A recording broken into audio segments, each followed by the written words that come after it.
Hey guys, nice to have you. In this video, I want to talk about which 5 extensions I use in VS Code.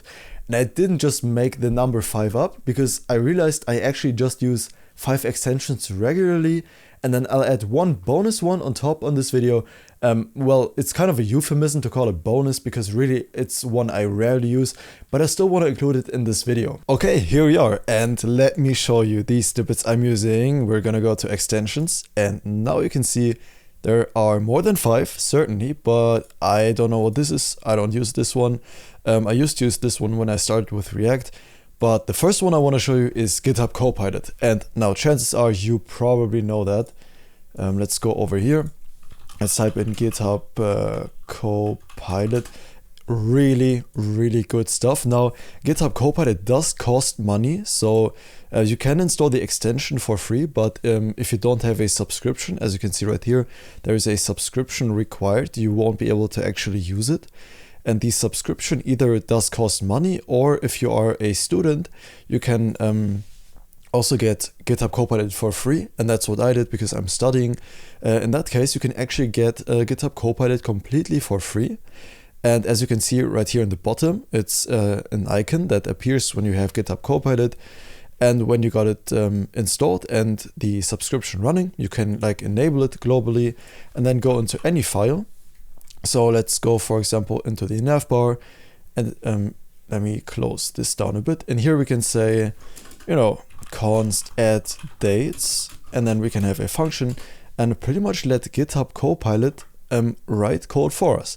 So if you've never used it, essentially you can do, it does code completion. So if you comment something and say function to add two string or to concatenate 2 strings and then press enter, it already knows what to do. So you get the parameters, it can see, okay, we're working in TypeScript, so it will automatically generate the code. And especially when it comes to, to pattern finding and then completing code based on patterns, GitHub Copilot really shines. So sometimes the output is really bad. Sometimes it's, repetitive. So for example, it will suggest the line, const hello is equal to just an example. And then when you press enter, it will suggest the same line again and again and again. So sometimes the model does not work perfectly, but GitHub Copilot can be really useful, especially if you can get it for free as a student. And that is my first extension.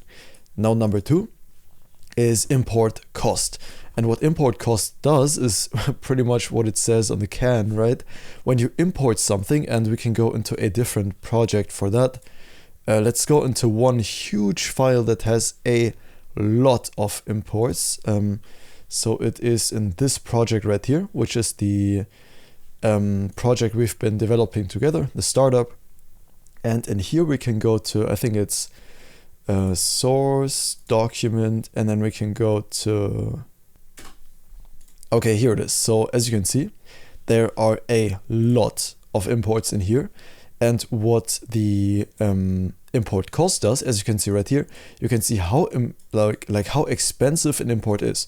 So for example, the unstable get service session right here that we import from NextJS would be really heavy, like a heavy dependency that adds a lot of weight to the footprint on the client, which is generally what we really want to avoid. Now, one cool thing you can also notice is, let's say for example, we put this down here, and then when you press Shift, Alt, and O, pay attention to what happens to this super JSON import right here. So the green thing. When I press that shortcut, as you can see, the imports that come from outside will get automatically moved to the top.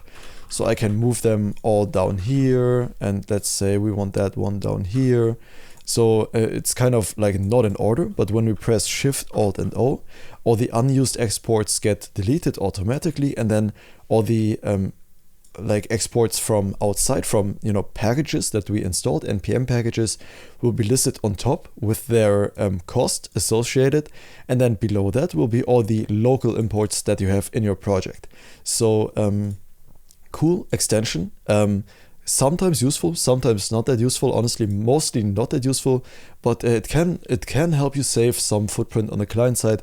And it's just interesting to see how expensive certain packages are, because for some I really wouldn't have expected that they are that expensive. And yeah, that's why I use it. Cool package number 2 on my list. Then live server, I don't use that. Then Prettier. And I think honestly everybody knows what Prettier is. It's essentially just a, when you press Control F. So let's go into a different project again. Let's go into this one, the business card application we've done a couple of days ago.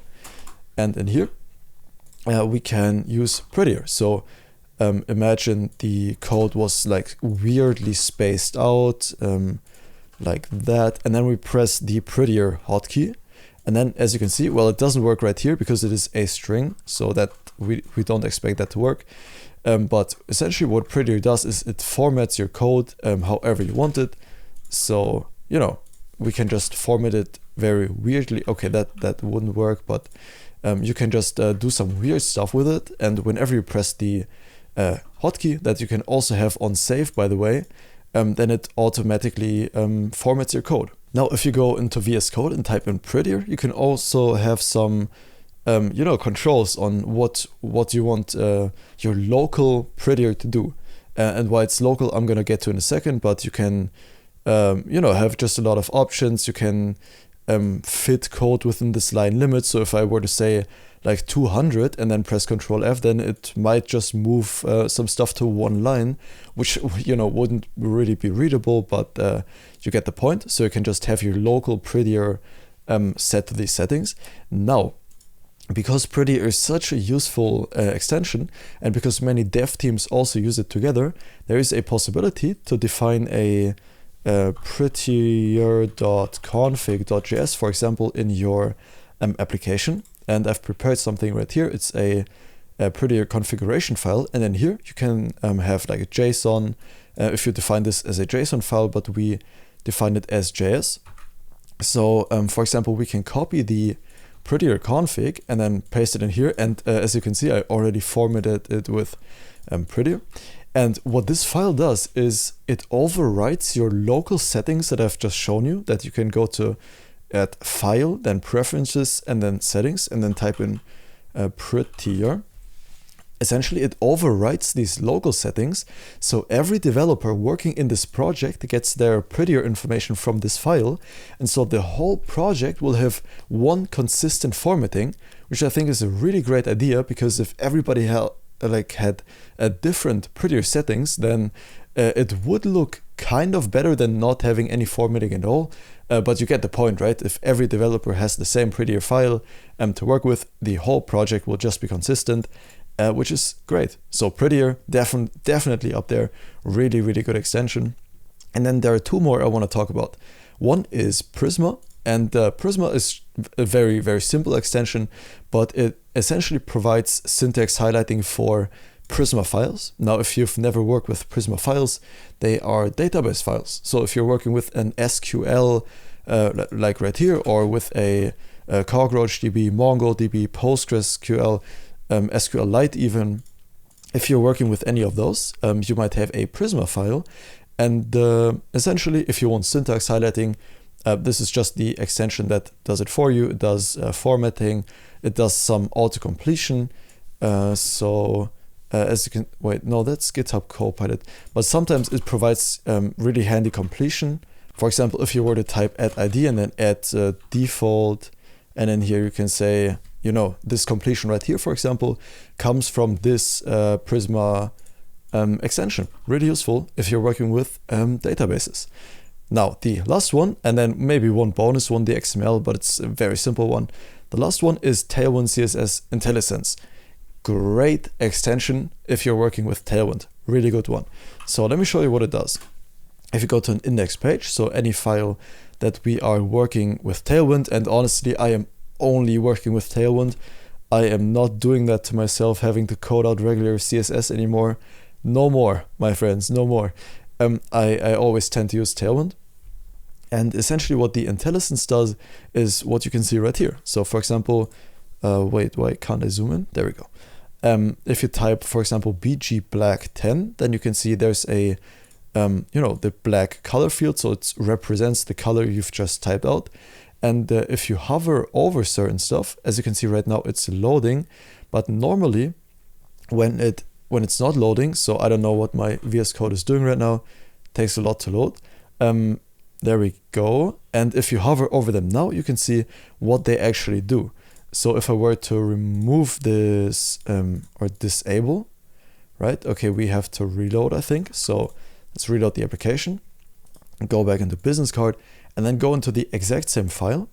And then let's hover over the stuff. So as you can see, I'm hovering over the stuff right now, but it's not showing us any IntelliSense. So it's not showing us what this rounded full actually means, right? Because this is essentially just a shorthand for some CSS. So when we're saying rounded full, behind the scenes, some CSS is being applied. And with the extension that I've just shown you, whatever CSS is, the same thing as rounded full will be shown to you. And then also like the colors will be displayed. So if you're working with Tailwind CSS IntelliSense, like it's kind of a must-have add-on, I feel like. So for example, right now we can hover over rounded full, and as you can see exactly what it does in CSS, right? It applies a border radius of 9,999 pixels. You can see the colors you're using right here, and I think they are even adjusting. Yeah, it's a very subtle change, but I hope you can see it. So for example, if we have 10% transparency, the black is not as dark as when we go to, for example, 50%. And the cool thing is, whenever you are inspecting code that comes from a code base that you didn't write, that is written with Tailwind, and you don't know what a class does, you can literally just hover over it and see what CSS exactly it displays, right? So if we were to hover over grid calls 2, we can see, okay, it's a grid template columns that we repeat 2 times with a min-max of 0 and 1 fraction. So that's pretty cool. You can just hover over the stuff and get a way better understanding of how other people write Tailwind CSS and how you can write better code yourself. Okay, and the last extension I want to show you, those were my top 5, by the way. The last one is kind of a bonus, but it's also kind of ass, so you rarely need it, to be honest. But if you're working with SVG files, then I found this XML to be useful. I'm not sure if we have an SVG file in here. No, we don't. But if I go into, for example, the Wordful front end, we definitely have SVG files in here. So let's go in here. And as you can see, with the extension, we have the XML one. We can see the code, and also Prettier works in here. And if I uninstall or disable the extension, let me show you what happens. Okay, it says reload required. So let's restart the VS Code.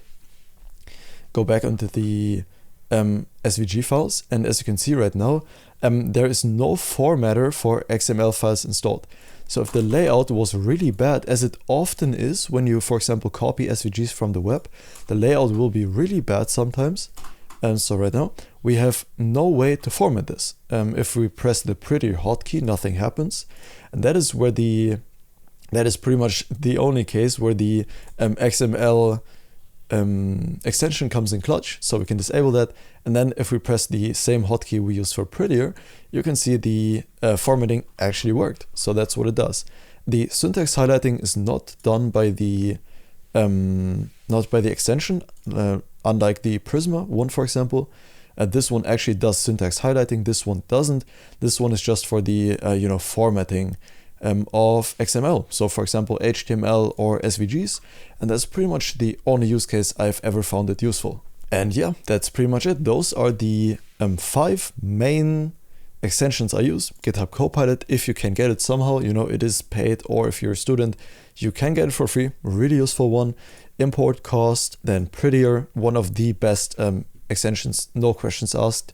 Like 26 million installs just speaks for themselves. Then Prisma can be useful if you're working in Prisma files, but it is quite specific, I agree. Tailwind CSS IntelliSense, really useful if you're working with Tailwind CSS.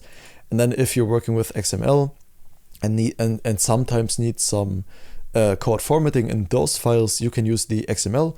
But this is just a bonus that I rarely use, so I want to concentrate on the other 5.